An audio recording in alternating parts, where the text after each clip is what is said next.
Hello வணக்கம். Welcome to Ranjith's Bigg Boss reviews. இன்னைக்கு day 30 episode 31 and season 9ல் November 4th episode என்ன நடந்தது அப்படின்னு சொல்லி பார்க்க போகிறோம். அதுக்கு முன்னாடி சேனலை சப்ஸ்கிரைப் பண்ணாதவங்க சப்ஸ்கிரைப் பண்ணிவிடுங்க அண்ட் பக்கத்தில் இருக்க பெல் ஐக்கானை டங்கு தட்டிடுங்க. அப்போ தான் நான் போஸ்ட் பண்ணுற ஒரு வீடியோ உங்களுக்கு ஆன் டைமில் வந்து சேரும். ஸ்டார்டிங்லேயே வந்து பார்த்திங்கன்னா நம்மளோட சாண்ட்ரா அண்ட் வாட்டர்மெலன் ஸ்டார் இவங்க ரெண்டு பேருக்கு உண்டான டிஸ்கஷன். அது என்னன்னு பார்த்தீங்கன்னா, வாட்டர்மெலன் ஸ்டார் நேம் வந்து எவ்வளோ பவர்ஃபுல் தெரியுமா, அதை போய் நீங்கள் கிரிஞ்சுன்னு சொல்கிறீங்களே அப்படின்னு சொல்லி கேட்குறாங்க. அது மட்டும் இல்லாமல் இது ரொம்ப சென்சிட்டிவ் வேர்டு, நான் வந்து ஹீரோ மெட்டீரியல் தெரியுமா அப்படின்னு சொல்லிட்டு திவாகர் அவங்களோட கருத்தை எடுத்து வைக்கிறாங்க. அண்ட் சாண்ட்ரா வந்து என்னென்னா, நீங்கள் இப்படிலாம் பேசாதீங்க, என் டீசென்சினால தான் உங்களை உட்கார வச்சு பேசிகிட்டு இருக்கேன், என்கிட்ட இனிமேல் வராதிங்க, என்கிட்ட வந்து பேசாதீங்க, எனக்கு இன்ட்ரெஸ்ட் இல்லை அப்படிங்கிறாங்க. அதே டைலாக்கை திவாகரும் திருப்பி சொல்கிறாங்க, என்கிட்ட வராதிங்கக்கா, எனக்கும் இன்ட்ரெஸ்ட் இல்லைக்கா அப்படின்னு சொல்லி சொல்கிறதும். அண்ட் பிரஜன் வந்து சாண்ட்ராக்கு சப்போர்ட் பண்ணுறதுக்காக வராங்க. அவங்க என்ன சொல்கிறாங்க அப்படின்னா, நான் பார்த்துக்கிறேன், நீங்கள் வர வேண்டாம் அப்படிங்கிறதும். தென் விக்ரம் வந்து பிரஜனை வந்து இன்வால்வ் பண்ணாமல் இருக்கிறதுக்கு கூட்டிகிட்டும் போயிடுறாங்க அந்த இடத்த விட்டு. திவ்யா இருக்காங்க இல்லையா, அவங்க வந்து நான் தான் அதிகமாக பேசினேன் அப்படின் போது, இல்லை நீங்கள் வந்து வார்த்தையெல்லாம் விடலை அப்படின்னு சொல்லிட்டு திவாகர் சொல்கிறாங்க. அண்ட் மார்னிங் வந்து சாங் ப்ளே ஆகுது, பைசா நோட்டு சாங்கு. ஃபோக்கஸ் ஃபுல்லாக திவ்யா பக்கம் தான் இருக்குது. அது என்ன அப்படின்னு சொல்லிட்டு எனக்கு டவுட்டு. ஏன்னா பார்வை ஃபுல்லாக மோதுறது திவ்யா தான் இல்லையா, அதனாலே என்னமோ தெரில, திவ்யாவை ரொம்ப காட்டுறாங்க அண்ட் சாண்ட்ராவையும் காட்டுறாங்க. மற்ற ரெண்டு கண்டஸ்டன்ட், வைல்ட் கார்டு கண்டஸ்டண்ட்டை பெருசாக காட்டல. அதாவது பிரஜனையும் சரி அமித்தையும் சரி. இந்த சாங் வந்து ஒரு பக்கம் போயிட்டுருக்கு. நைட் வந்து ஒரு சண்டை நடந்தது இல்லையா, அப்போ வந்து தலை இன்வால்வ் ஆகும்போது நாங்கள் பேசி முடிச்சோம் அப்படின்னு சொல்லிட்டு சாண்ட்ரா கட் பண்ணுறதை நம்ம பார்க்குறோம். அண்ட் பிரஜன், பிரவீன், தென் கம்ருதீன் இவங்க 3 பேர் சேர்ந்து ஒரு பிளான் பண்ணுறாங்க. அது என்னென்னா, ப்ராங்க் பண்ணலாம் அப்படின்னு சொல்லிட்டு. அண்ட் ஒரு டிஷர்ட்டை கிழிச்சா வந்து ரொம்ப இன்டென்ஸாக இருக்கும் அப்படின்னு சொல்லிட்டு பிரவீன் சொல்கிறாங்க.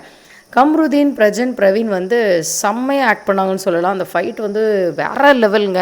அதாவது ப்ரமோ வந்து நான் பார்க்கும்போது ப்ராங்க் அப்படின்னு சொல்லிட்டு சுத்தமாக தோணவே இல்லை. அதுக்கப்புறம் நான் போய் கமெண்ட் செஷன்ஸ்லாம் படித்தேன் பார்த்துக்கோங்க. அதில் தான் வந்துட்டு இப்போ தான் ஜஸ்ட்டு லைவில் முடிஞ்சுது அண்ட் சூப்பராக ஆக்ட் பண்ணாங்க. அது வந்து சீரியஸான விஷயம்லாம் கிடையாது அண்ட் எல்லாருமே வந்து ப்ராங்க் தான் பண்ணாங்க அப்படின்னு சொல்லிட்டு பார்த்தேன். அப்படி இல்லைன்னா நானும் ப்ரமோ பார்த்து கண்டிப்பாக வந்து நம்பி ஏமாந்து தான் இருந்திருப்பேன். ஏன்னா அவ்வளோ ரியலாக சூப்பராக இருந்தாங்க. இதில் என்னென்னா, சண்டை போடும்போது சாண்ட்ரா வந்து ஹஸ்பண்ட்க்கு ஏதோ ஆயிடுச்சோன்னு சொல்லிட்டு 2 பிள்ளைங்களாக இருக்குது, நீ ஏன் இப்படி பண்ணுறேன்னு சொல்லிட்டு ரியலாகவே அழுதுட்டாங்க. பாவமாக இருந்துச்சு. பிக் பாஸ் கிட்ட வந்து கன்ஃபெஷன் ரூமில் வந்து போய் பேசுகிறாங்க இந்த ப்ராங்கை பற்றி. கம்ருதீன் அண்ட் பிரவீன் இவங்க 2 பேரும் என்ன சொல்லிக்கிட்டு இருக்காங்கன்னா, இந்த ப்ராங்க்கை வந்து வெளியில் தெரிஞ்சுதுன்னா அவ்வளோதான் காலி பண்ணுருவாங்க, ரொம்ப சீரியஸாக போயிடுச்சுல்ல அப்படின்னு சொல்லிட்டு சொல்கிறாங்க. அண்ட் அது மட்டும் இல்லைங்க, கம்ருதீன் வந்து பிரவீனை உண்மையாகவே அடிச்சிட்டாங்க போல இருக்குது. ரியலாக இந்த 3 பேரில் பார்த்தீங்கன்னா எனக்கு ரொம்ப கம்ருதீனோட ஆக்டிங் ரொம்ப பிடிச்சிருந்தது. அதற்கடுத்தது பார்த்தீங்கன்னா சூப்பரான ஒரு சண்டை வருது. நம்ம கேட்கவா வேணும், பாரு வெர்சஸ் திவ்யா. ஏன்னா டெய்லி சண்டை இல்லாமல் இருக்க வாய்ப்பே இல்லை. மைக் வந்து ஒழுங்காக போடுங்க அப்படின்னு சொல்லிட்டு பிக் பாஸ் சொல்கிறாங்க பாருவையும் திவாகரையும். அப்போ திவாகரை வந்து சொல்கிறாங்க, திவ்யா ஏன் அண்ணா ஒழுங்காக போடுங்க அப்படிங்கிற மாதிரி. ஆனால் அதுக்கு பதில் வந்து பாரு வந்து சொல்லவும், பாரு கிட்ட வந்து திவ்யா கேட்குறாங்க, எனக்கு உங்ககிட்ட பேசலாம் இஷ்டம் இல்லை அப்படின்னும் போது, நான் உங்ககிட்ட தான் பேசுகிறேன் அப்படின்னு சொல்லிட்டு பாரு சொல்கிறாங்க. அது மட்டும் இல்லாமல் திவாகருக்கு நீங்கள் என்ன வாயா அப்படின்னு சொல்லியும் கேட்குறாங்க. நெக்ஸ்ட்டு இந்த வாரத்துக்கான வீக்லி டாஸ்க் அது என்னன்னு பார்த்தீங்கன்னா, ஆஹா ஓஹோ ஹோட்டல் அது வந்து ஸ்டார்ட் ஆகுது. இது வந்து 2017 இந்த ஹோட்டல் ஸ்டார்ட் பண்ணாங்களாம். அப்புறம் 2 வருஷம் வந்து ஆஹா ஓஹோன்னு ஓடிச்சான். 2020 வந்து ஆஹா ஓஹோ பேர் வந்து தான். 2025 சிச்சுவேஷன் சரியில்லையா, அதனால் நீங்கள் தான் வந்து அந்த சிச்சுவேஷனை சரி பண்ணி மேலே தூக்கி வைக்கணும் அப்படின்னு சொல்கிறாங்க. இதில் வந்து பார்த்திங்கன்னா 3 பிக் பாஸ் ஸ்டார்ஸ் அவங்க வந்து வருவாங்க. அவங்க வந்து இந்த ஹோட்டலில் வந்து ப்ரமோட் பண்ணுவாங்க. அவங்க தான் கெஸ்ட் அப்படிங்கிறாங்க. மேனேஜர் வந்து திவ்யா, அசிஸ்டன்ட் மேனேஜர் வந்து பாரு அண்ட் ஹெட் செஃப் வந்து சாண்ட்ரா அண்ட் அசிஸ்டன்ட் வந்து திவாகர், வியானா, வினோத். கிளீனிங் ஹெட் வந்து பிரஜன், அவங்களுக்கு அசிஸ்டன்ட் வந்து Tushar and Ghani. And vessel washing பார்த்தீங்கன்னா விக்ரம் ஹெட்டு அண்ட் கம்ருதீன் கெமி வந்து அசிஸ்டண்ட்டு. பாத்ரூம் கிளீனிங் வந்து Amit head, Arora and FJ வந்து அசிஸ்டண்ட். இந்த மாதிரி வந்து சொல்கிறாங்கங்க. அண்ட் ரிசப்ஷன் வந்து ரம்யா ஜோவா, ரூம் சர்வீஸ் வந்து பிரவீன் அண்ட் சுபிக்ஷாவா, குட் லக் ஸ்டாச்சு வந்து சபரியா. பெஸ்ட் எம்ப்ளாய்க்கு வந்து ஸ்டார் வழங்குவாங்களாம். அந்த ஹையஸ்ட் நம்பர் ஆஃப் ஸ்டார்ஸ் வந்து யார் வாங்குகிறாங்களோ அவங்க வந்து தலை காம்படிஷனுக்கு உள்ளே நுழைவாங்கன்றாங்க. அது மட்டும் இல்லாமல் விக்ரம் கிட்ட என்ன சொல்கிறாங்க அப்படின்னா, நீங்கள் தான் வந்து என்டர்டெயின்மெண்ட்டுக்கும் வந்து மேனேஜர் அப்படின்னு சொல்கிறாங்க. அண்ட் அது மட்டும் இல்லாமல் நம்ம திவ்யாவுக்கும் பாருவுக்கும் வந்து இடையில சண்டை வரும்போது ஷட்டாப் அப்படிங்கிறாங்க. உடனே ஷட்டாப்னு சொல்லிட்டு ஏன் சொல்கிறீங்க அப்படின்னு சொல்லிட்டு நம்ம அரோரா கேட்கும், உங்களை சொல்லலை, நீங்கள் ரொம்ப ஒழுங்காக தான் நடந்துப்பீங்க அப்படின்னு சொல்கிறாங்க. அண்ட் வெல்கம் பண்ண நிற்கும்போது நம்ம பாரு வந்து வேலை வாங்குறாங்க. யாருன்னா திவ்யா. எல்லா டீமும் ஒழுங்காக இருக்கான்னு பாருங்கன்னும் போது அவங்க நகர்ற மாதிரி இல்லை. உடனே சரி நானே போய் பார்க்குறேன் அப்படின்னு சொல்லி போய் பார்க்குறாங்க. எனக்கு ஒன்றே ஒன்று மட்டும் தெரிஞ்சிருச்சு, பாரு கிட்ட எந்த கேப்டனாலையுமே சர்வை பண்ண முடியாது. எந்த கேப்டன் எது சொன்னாலுமே அவங்க வந்து கேட்குற மாதிரி இல்லை. அண்ட் 3 கெஸ்ட் வந்து வந்துடுறாங்க. பிரியங்கா, தீபக், மஞ்சரி வந்து வராங்க. அண்டு வந்து சபரி ஸ்டாச்சு இல்லையா, செம்ம காமெடிங்க. அந்த மீசையை வச்சு பயங்கர காமெடி பண்ணுறாங்க. ஏன்னா மீசை வந்து ஒழுங்காக ஒட்டவே இல்லை. மீசை வந்து கழண்டு வருது. அதை வச்சு பயங்கர ஃபன்னியாக வந்து பேசிகிட்டு இருக்காங்க. சபரியோட ஆக்டிங் எப்படி ஒரு கூல் அப்படின்னு சொல்லி ஒன்று பண்ணுவாங்கல்ல, அதை வந்து பண்ணிகிட்ருக்காங்க பிரியங்காவும் தீபக்கும். அண்ட் தலைவலி, உடம்பு வலி இதெல்லாம் வந்து இருந்ததுன்னா ஸ்பார்க்குன்னும் போது அந்த காது வலி அப்படின்னு சொல்கிறாங்க. உடனே கம்மியாலாம் பேசுவீங்கல்ல அப்படின்னு சொல்லிட்டு மஞ்சரி கேட்குறாங்க. அதுக்கு அடுத்தது தொல்லை அப்படின்னும் போது எல்லாம் போங்க அப்படின்னு சொல்லிட்டு நம்ம திவாகர் சொல்கிறத பார்க்குறோம். திவாகர் கிச்சன் டீமில் இருக்காங்களே தவிர அங்கே டான்ஸ் தான் ஆடிட்டுருக்காங்க. ஒரு வேலையும் செஞ்ச மாதிரி இல்லை. வியானா உண்மையாக சின்சியராக செய்கிறத பார்க்க முடியுது. And FJ beat for Priyanka smile, Priyanka laugh அப்படின்னு சொல்லலாம். பிரியங்கா சூப்பராக வந்து பயமுத்துற மாதிரி சிரிப்பாங்க இல்லையா, சூப்பராக பயமுத்துற மாதிரில சிரிப்பாங்க. அதுக்கு வந்து எஃப்ஜே பீட் போட்டு ஒரு சாங் மாதிரி பண்ணுறாங்க. அது நல்லா இருந்தது.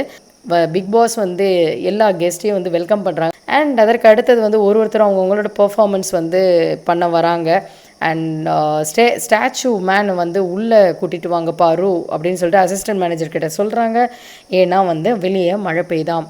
அண்ட் வினோத், வாட்டர்மெலன் 2 பேரும் வந்து பெர்ஃபார்ம் பண்ணுறதை பார்க்க முடியுது.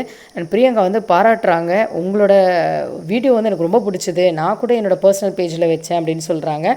அண்ட் எப்போ பார்த்தாலும் நடிப்பு அரக்கன்னு சொல்கிறீங்களே, நீங்கள் பேசும்போது துப்பிடுவீங்கல்ல அப்படின்னும்போது எங்களுக்கெல்லாம் 1 மாஸ்க் தான், அவருக்கு 6 மாஸ்க் அப்படின்னு சொல்கிறாங்க. நடிப்பு தாகம் இருக்குது அப்படின்னு ஒன்று தண்ணியெல்லாம் குடிக்க வைக்கிறாங்க. நெக்ஸ்ட்டு துஷாரை வந்து பாப் ஆர்டிஸ்ட் நினச்சேன் அப்படின்னு சொல்லவும் அண்ட் டான்ஸ் வந்து ஆடுறாங்க. எஃப்ஜியோட பீட்டுக்கு செம்மையாக இருந்ததுங்க. அந்த டான்ஸ் வேறு லெவலில் இருந்தது. அண்ட் 28 நாள் ஆயிருக்கா இந்த டான்ஸை பார்க்குறதுக்கு அப்படிங்கிறாங்க. அண்ட் ரூம் சர்வீஸ், ரூமுக்கான ஒர்க்கை பாருங்கள் அப்படின்னு சொல்லிட்டு பாரு வந்து பிரவீனை சொல்லுவோம். பிரவீன் வந்து நீ மட்டும் பெர்ஃபார்ம் பண்ணாத, நாங்களும் தான் பண்ணணும் அப்படின்னு சொல்லிட்டு பிரவீன் வந்து கோவப்படுறாங்க. அந்த பயம் இருக்கணும் அப்படின்னோடனே, என்ன எல்லாம் பயம் இருக்கணுமா, எங்கே சொல்லு பார்ப்போம் அப்படின்னு சொல்லிட்டு திரும்பி சண்டைக்கு வராங்க. And vessel washing டீமான Vikkals Vikram வந்து வெசல் மாதிரி நிற்கவும் பக்கத்தில் வந்து கெமி அண்ட் கம்ருதீன் வந்து பாத்திரம் தேய்க்கிறவங்க மாதிரி பண்ணுறாங்க. அதாவது வெசல் வந்து மற்ற இடத்துலலாம் லைட்டாக தான் தேய்ப்பாங்க, ஆனால் நாங்கள் இப்படி தேய்ப்போம்னு சொல்லிட்டு பயங்கரமாக தேய்க்கவும் இன்டர்நேஷ்னல் வெசல் வாஷிங் டீம் அப்படின்னு சொல்லிட்டு நம்மளோட வெசல் வாஷிங்க்கு ஹெட்டான விக்கல்ஸ் விக்ரம் வந்து அவங்களோட டீமை வந்து ப்ரொமோட் பண்ணதை பார்க்குறோம். ஸோ ஒரு டீமை வந்து அவங்கவுங்க டீமோட பெர்ஃபார்மன்ஸ் வந்து நல்லா இருந்துச்சு, பார்க்குறதுக்கு சூப்பராக இருந்தது அப்படின்னு சொல்லலாம். அந்த பெர்ஃபார்மன்ஸ் கடைசியில் பார்த்திங்கன்னா ஒரு சாங் வந்து பாட ஆரம்பிக்கிறாங்க. திருந்தாத ஜென்மங்கள் இருந்தென்ன லாபம், இந்த சாங்கு பாட சொல்கிறாங்க. அதுக்கு அடுத்தது பார் வந்து நான் ஆணையிட்டால் பாடுறேன்னு சொல்லிட்டு தப்பாக பாடுறாங்க. அடுத்தது சிரிப்பவர்கள் சிரிக்கட்டும், ஒரு முதலாளி, போடா புண்ணாக்குன்னு சொல்லிட்டு மாற்றி ஏட்டிக்கு போட்டி பாடுறாங்க. அடுத்து பிரவீன், சுபிக்ஷா இவங்க 2 பேரும் வந்து அந்த பீட் பாக்ஸிங் அது பண்ணுறாங்க. சுபிக்ஷா செம்மையாக பண்ணாங்க, அப்ரிஷியேட் பண்ணியே ஆகணும். 2 நாளில் கற்றுக்கிட்டாங்கன்னா வேறு லெவலுங்க. அடுத்தது திவ்யா வந்து அவங்களோட அசிஸ்டன்ட் மேனேஜரை பற்றி கெஸ்ட்டுக்கிட்டலாம் சொல்கிறாங்க. அப்போ வந்து பாரு நகரவே இல்லை. உடனே வந்து பாரு இருந்தால் வந்து சொல்கிறது அன்கம்ஃபர்டபுளாக இருக்குது அப்படின்ட்டு சொன்ன உடனே அவங்கள வந்து பிரியங்கா அனுப்பி விட்டுடுறாங்க. உடனே எல்லாத்தையும் சொல்கிறாங்க. அடுத்தது கொஞ்சம் பின் ட்ராப் சைலன்ஸில் இருங்களேன் 1 நிமிஷத்துக்கு அப்படின்னு சொல்லி பிரியங்கா கேட்கவும் எல்லாரும் சைலண்ட் ஆகிறாங்க. இதை தான் மக்கள் விரும்புகிறாங்க, ரொம்ப சந்தோஷமாக இருப்பாங்க மக்கள் அப்படின்னு சொல்லிட்டு உண்மையாகவே மக்களுக்கு ஒரு சந்தோஷத்தை கொடுத்துட்டாங்க. நெக்ஸ்ட்டு வினோத்தையும் திவாகரையும் கட்டிப்பிடிக்க வைக்கிறாங்க. அண்ட் முஸ்தஃபா சாங் வந்து பாடுறாங்க. அதில் வந்து ஒரு லைன் வரும்ல, டே பை டே அப்படின்னு சொல்லிட்டு ஒன்று வரும் இல்லையா, அதுக்கு வந்து தயவு செஞ்சு போயிடு அப்படின்னு சொல்லிட்டு ஒரு ரைமிங்கில் பாடினது வந்து பயங்கரமாக இருந்தது. அண்ட் ஆடியன்ஸ் பாயிண்ட்டை யாருமே பார்க்க மாட்றாங்க, எல்லாரும் வந்து ஒரு மாதிரி நல்லாவே கொண்டு போகலை இந்த சீசனுன்ற மாதிரி கெஸ்ட் வந்து பேசிக்கிட்டு இருக்காங்க. அடுத்தது செம்ம ஃபண்ணுங்க. அதாவது துஷார் வந்து அரோரா பின்னாடி சுற்றுறதை வச்சு நம்ம இவங்க பிரியங்கா வந்து யாரை கல்யாணம் பண்ணால் எனக்கு என்ன அப்படின்னு சொல்லிட்டு அந்த பெட்டில் இருந்த பூவெல்லாம் தட்டி விட்டுட்டு டென்ஷனை காட்டுறாங்க. தென் உள்ளே வந்து அந்த ரூம் சர்வீஸ் பீப்புள் எல்லாம் உள்ளே வரவும் வந்து எனக்கு ஸ்வான் பண்ணி தரீங்களா அப்படின்னு சொல்லி கேட்குறாங்க.